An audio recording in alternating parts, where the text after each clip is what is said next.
Our digital plate scanner. Wow, it's very small. A smartphone size, only 1.5 kilograms. You touch this, as well be closed, and touch this again, as well be open.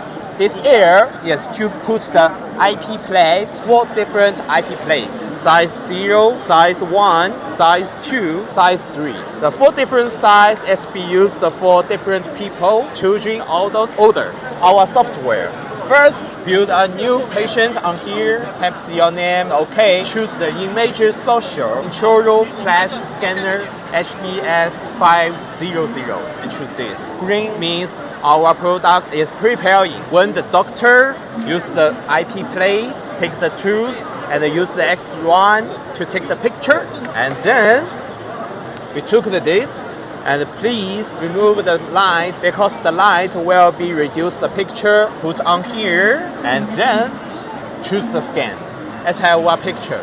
But just I don't take the X1, so don't have the picture on here. Yeah. Our software also can control.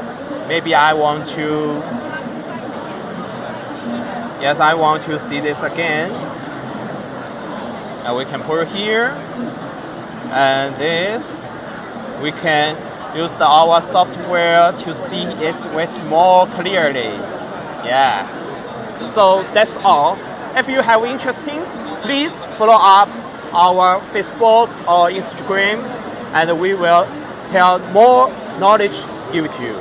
Okay, thank you.